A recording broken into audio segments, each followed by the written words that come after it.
Je pense pas que j'ai besoin de le présenter. Donc on va pouvoir aller assez rapidement vers les questions. Qui veut commencer? Pas tous en même temps. Merci bien. C'était plus court que je pensais. Ouais. Okay. Ben, je peux ne pas poser de questions. Non, c'est correct. Ça va. Eugène, après 21 ans, tu donnes le tournoi d'une façon de parler à Valérie. Sens-tu qu'il est entre bonnes mains avec Val? Oui, tout à fait. Juste avant, on parle de 21 ans. Moi, je compte 22. L'année 2020, je la compte en sacrament, en tout cas. Même s'il n'y a pas eu de tournoi. Donc, 21 tournois, ben, 22 ans. Oui, ben, vous la connaissez un peu quand même, Valérie. On l'a vu aller un peu. Moi, ça faisait longtemps qu'elle était sur mon radar pour mon plan de succession. Ça faisait au moins 3-4 ans que j'en parlais à l'establishment de Tennis Canada pour dire que c'est elle qu'il fallait qu'il prenne le flambeau après. Et c'est une ancienne joueuse déjà, alors donc on n'a pas rien à lui apprendre de tout ce qui touche le tennis comme tel. Sur le terrain, sur l'organisation des tournois, elle a fait tous les tournois du Grand Chelem, elle s'est promenée partout pendant plusieurs années. Elle a pris sa retraite très tôt, mais ça lui a permis de travailler pour Tennis Canada une bonne dizaine d'années. Donc elle connaît tous les rouages du tournoi, mais plus que ça, elle a développé au sein de l'équipe ici un leadership naturel. C'est pas elle qui va sauter sa table dans les réunions ou quoi que ce soit, mais quand elle parle, les gens l'écoutent. Et on lui fait confiance. Moi, je lui faisais confiance. C'était une des personnes que j'allais consulter avant de prendre des décisions qui pouvaient aller d'un bord ou de l'autre. Alors, je voulais avoir l'opinion de Valérie. J'avais excessivement confiance en son jugement. Et jusqu'ici, elle ne me fait pas mentir du tout. Je l'ai trouvée excellente là, dans les premières annonces et tout ça. Elle a l'expérience des médias de toute façon. Elle a fait un peu de télévision aussi. Alors, on sait comment elle peut s'exprimer facilement, autant en français qu'en anglais. Alors, de ce côté-là, j'avais vraiment aucun doute, mais il y a peut-être une petite pression différente quand c'est toi qui apportes la réponse ultime sur des questions. Puis une des premières conférences touchait à la question des bourses, par exemple, et l'affaire des bourses égales, puis tout de suite la question est arrivée, pourquoi vous faites ça juste maintenant, pourquoi vous ne l'avez pas fait avant, pourquoi vous attendez encore 2-3 ans. Alors je trouvais qu'elle s'est très bien débrouillée dans tout ça. Elle a je pense qu'elle a un bon jugement. Alors, j'en ai dit peut-être plus que nécessaire, mais ça montre aussi tout ce que je pense d'elle. Eugène, félicitations pour ces 22 ans.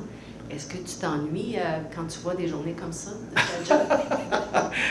Je vais te dire, c'est ces journées-là qui sont intéressantes, par contre, vraiment. Quand tout va bien... ça va bien, puis là, ça va. Il y a des fois... Moi, ce que je disais à Valérie, je disais, arrange-toi pour avoir rien à faire quand tu arrives le matin. Parce que tu vas rouler toute la journée quand même. Mais il ne faut pas en plus que tu t'aies mis des choses à faire.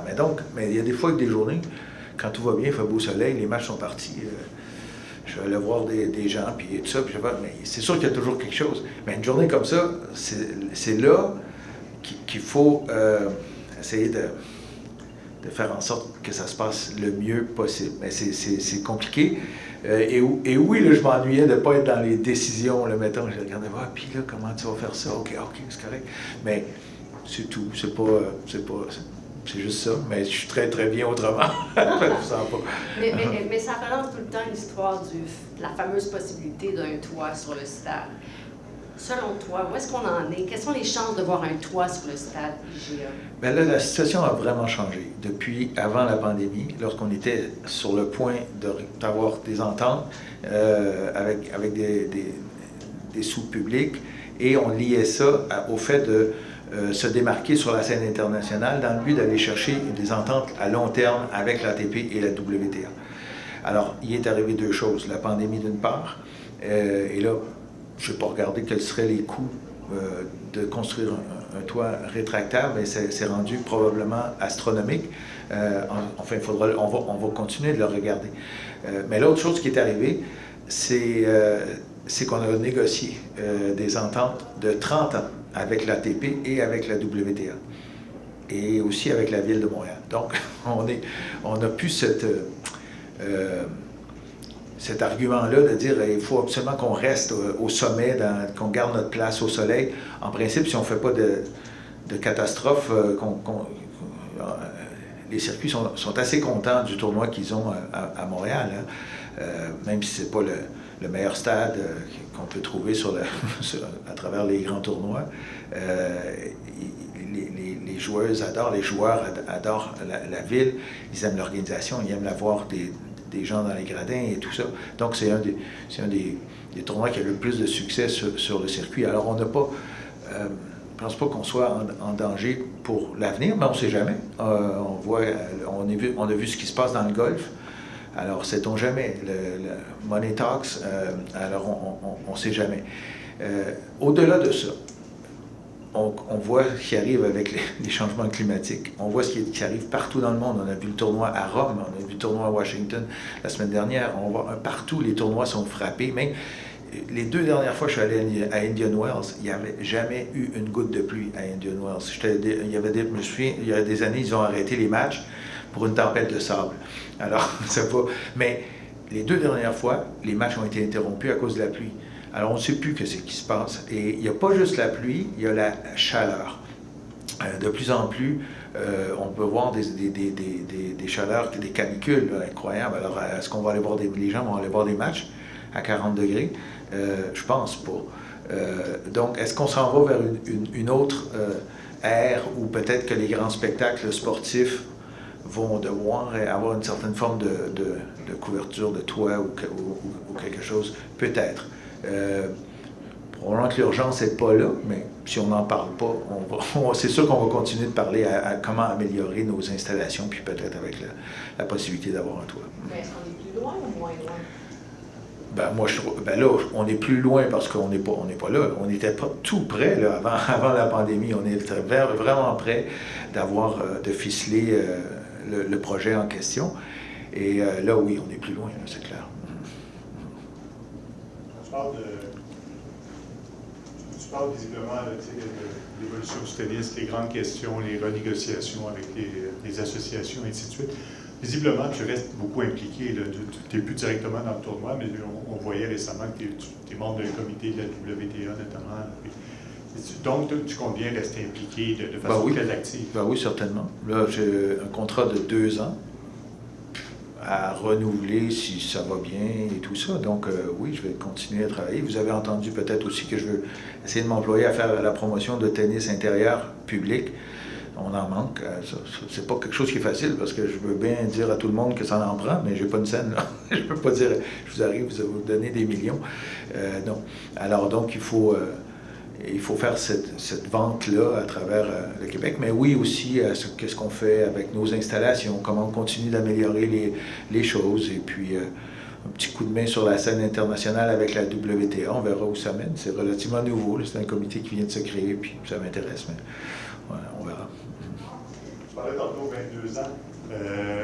L'un des axes majeurs de ta présence à la direction du tournoi au cours de toutes ces années-là, ça a été le lien avec les Montréalais. Tu as insisté beaucoup là-dessus, à l'effet que oui, il y a des touristes, oui, il y a des visiteurs de l'étranger, mais d'abord et avant tout, ce sont les Montréalais, ce sont les Québécois qui ont fait le succès du tournoi au cours de toutes ces années-là. Ça a été un vecteur très important de ta manière de diriger le tournoi. Oui, parce que ce que je voyais au fil des années, je ne suis pas arrivé en 2001, quand je suis arrivé, c'était déjà commencé depuis longtemps. Je voyais que c'était les Montréalais qui venaient voir les matchs, les Montréalais, les Québécois, et de plus en plus de touristes, et ainsi de suite. Bien, chacun a sa façon de faire. Quand je suis allé voir le tournoi de Cincinnati à un moment donné, puis à Cincinnati, on ne pouvait pas dire que c'était des Cincinnatiens, je ne sais pas comment dire. Non, c'est du monde de partout, des autres États limitrophes et tout ça. C'est tous des gens. On leur avait demandé à un moment donné, pourquoi vous ne faites pas la finale le lundi? Nous, on ferait notre finale le lundi soir. Faites votre finale le lundi soir, vous avez le temps avant le US Open. Puis ça. Non, nous autres, le lundi, le dimanche soir, tout le monde se retourne. il n'y a plus personne. Il n'y a plus personne à Cincinnati. Donc, chacun n'a pas la même situation. Moi, j'avais l'impression que ça faisait vraiment partie de l'ADN du tournoi, que ce soit les gens d'ici. Et même quand venait le temps de la promotion, de la vente de billets et tout ça, ben, c'est bien plus facile de vendre un billet à quelqu'un qui reste à Sherbrooke que quelqu'un qui reste au Mexique ou en Belgique. Oui, on va continuer. La renommée du tournoi va faire en sorte qu'il va y avoir de plus en plus de touristes, et c'est le cas, c'est arrivé. Mais la force de notre tournoi, c'est que nos gens, nos amateurs sont là et ils reviennent d'année en année. Et je pense qu'on doit le succès aux Montréalais, aux Québécois, en très, très grande partie. Jane, tu as été là, évidemment, pour la création du Week-end de la famille. Peux-tu nous rappeler, ça remonte à quelle année et quelle a été ta réaction de voir cette fin de semaine record à laquelle Valérie a réagi en disant « Il y a des tournois réguliers qui attirent même pas ça en tableau principal. » C'était assez exceptionnel en fin de semaine. Je sais que le beau temps y était pour quelque chose. Oui, non, tout à fait, c'est exceptionnel. Ça fait partie de la bonne réponse des amateurs d'ici. Quand est-ce qu'on a commencé ça? Ça fait un sacré bout de temps. Mais j'essaie de me souvenir de l'année, mais c'est quand on a décidé de faire... En tout cas, moi, j'avais dit à Richard Legendre dans le temps, je n'étais pas encore directeur du tournoi, mais je disais, il faut le remplir, il faut s'en servir. Pour moi, un des aspects importants de notre travail en tant que promoteur, parce qu'on n'est pas... Oui, si c'était juste le tournoi, puis faire du cash et tout ça, mais on a un rôle de promouvoir le tennis, comme tel, et d'attirer plus de monde au tennis. Alors, pour moi, le côté de l'accessibilité a toujours été important. Puis surtout, de se faire taxer, parce qu'on sait qu'on se faisait dire, bon, c'est juste des grosses voitures qu'il y a dans le stationnement, puis c'est les gens riches qui peuvent y aller, mais j'ai toujours voulu, puis avec Richard, on était sur la même longueur d'onde là-dessus, on voulait s'assurer que personne ne puisse nous dire que ça coûtait trop cher pour venir voir les meilleurs joueurs du monde. Et de fait, ça ne coûte rien. En fait, on peut s'inscrire ou prendre un billet, venir à la porte, puis rentrer pendant 3 jours, la journée des entraînements. On est les premiers à avoir fait ça. Et donc, on est seuls à date. Il n'y a personne qui fait une journée qui ne sert à rien. Mais nous, on pensait que venir voir les athlètes s'entraîner, ça pouvait être intéressant. Et après ça, la journée même, quand il reste des billets, on donne des billets. Donc, les deux premiers jours, donc, tout le monde peut venir voir le tennis. C'est pas très cher dans les premières journées. On a même construit des gradins dans le parc qui sont gratuits. On peut se promener dans le parc. S'il y a un match, on peut s'installer là puis voir les matchs. Alors, c'est des choses pour vraiment garantir la plus grande accessibilité d'un super grand spectacle sportif. Alors, oui, et puis donc c'était une bonne ligne, ça, pour vendre à un commanditaire de s'associer à ça. Donc, avec mon collègue Claude Savard, tout est vendable. Alors, c'est bon. L'histoire de Claude, justement, on parlait il y a quelques années de l'importance de l'équipe autour de toi. Tu as eu des gens de confiance pendant de nombreuses années. Avec l'arrivée de Valérie, il y a aussi un roulement de ce côté-là. Il y a comme une nouvelle équipe, une nouvelle génération qui prend le tournoi. Je devine que tu t'es impliqué là-dedans aussi, là, pour t'assurer que la transition se passe bien. Oui, certainement. J'ai toujours pensé qu'on avait une bonne équipe de toute façon, puis que c'était pas vraiment moi l'expert dans les différents secteurs comme tel. Je suis pas nécessairement un gars de marketing ou un vendeur ou un gars d'opération. Sauf qu'on a toujours eu d'excellents des gens en place en communication quand Valérie était là et tout ça. Alors, oui, donc pour moi, c'est une bonne équipe, et puis on s'est toujours... ça a toujours très bien été, et surtout, on a eu du fun. On a vraiment eu du plaisir. Moi, je vais toujours me souvenir des réunions qu'on a à l'année longue. On a des réunions. Quand tu rentres dans une réunion un mardi matin en plein mois de février, Puis là, qu'on rit aux éclats, puis on essaie de sortir des idées, puis là, on ridiculise le gars qui vient de sortir, c'est dit, ouais, voyons donc. Puis là, 2 semaines après, ben, c'est son idée qu'on a ramassée. Alors, tu sais, on avait vraiment on a beaucoup de plaisir, mais ça continue. On continue d'avoir bien du fun. Mais là, oui, il y a un renouveau depuis l'année dernière, cette année. Une foule de nouvelles personnes qu'on a greffées au tournoi pour développer encore plus le côté marketing comme tel et la fameuse transformation numérique. Et je me félicite de partir au bon moment pour ne pas avoir à comprendre exactement ce que ça veut dire.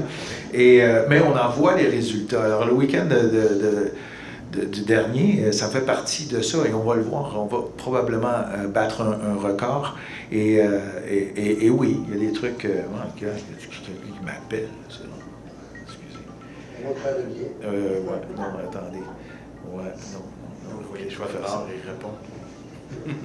Hey, j'ai pas besoin. Non, pardon? Réponds. Ben oui, c'est ma blonde. Mais là, oui, c'est ça. Ouais. Bon, alors c'est ça. Donc oui, on a une nouvelle équipe. Je pense que ça va amener le tournoi encore plus loin de ce côté-là. Alors, oui, je pense que ça va bien. La transition est très bien effectuée, puis je pense que ça va bien aller. Ouais. J'aurais une question peut-être un peu convenue et conventionnelle, mais au cours de ces 22 années-là, merci. De quoi es-tu le plus fier en termes de réalisation dans ce tournoi-là? La progression comme telle, mais moi j'ai toujours été fier de notre mission et le fait qu'on travaille sur un événement qui pourrait facilement être un événement en soi, puis qu'on fasse le tournoi, puis on est bien content, on a fait un gros show, merci, à l'année prochaine. Mais non, pour nous, c'est un outil pour développer le sport. Et de voir que ça a fonctionné, c'est ça dont je suis le plus fort. En tout cas, ça a fonctionné, on va espérer que ça continue de fonctionner encore plus, encore mieux. Mais je me souviens quand on est rentré, quand je suis rentré, puis avec Richard, on avait des discussions sur le fait de dire, ben, ça serait le fun qu'on ait un Canadien, un Québécois, une Québécoise dans les derniers tours, dans les quarts de finale, dans les demi-finales. Ça n'arrivait pas. On arrivait le mardi, il ne restait plus personne.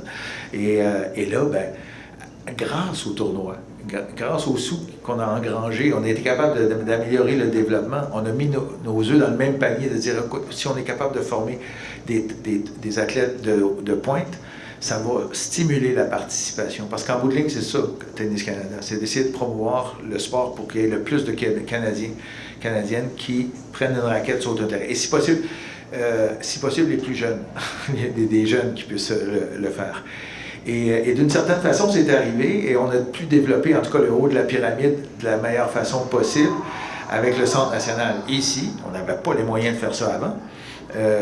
Et les tournois, celui de Toronto, celui de Montréal, nous ont donné la possibilité de faire notre mission. Alors souvent, moi, je disais, oui, c'est le fun, bon, notre tournoi, mais moi, notre job, pas juste le mien, plus celui du reste de Tennis Canada, commence le lundi matin après le tournoi. C'est là où on fait le travail. Donc, le fait que ce soit un événement qui marche, ça, mais qui a aussi une mission, on pourrait dire quasiment que c'est de l'économie sociale, là, quand on regarde les nouvelles choses. On réinvestit. Donc, ça marche, un truc qui marche, réinvesti pour le monde, pour les jeunes et tout ça. Et ça va faire tourner la roue, parce que là, ce sont ces athlètes-là qui nous aident au succès du tournoi. Quand une Eugénie Bouchard remplit la place d'un qualif, quand Léla va remplir la place, Bianca, Félix et là, Alexis Galarneau à Toronto aujourd'hui, ça passe proche. Alors oui, donc ça fait tourner la roue. Donc c'est de ça dont je suis le plus fier. D'autres questions? All right, merci beaucoup. Merci. Tout de suite.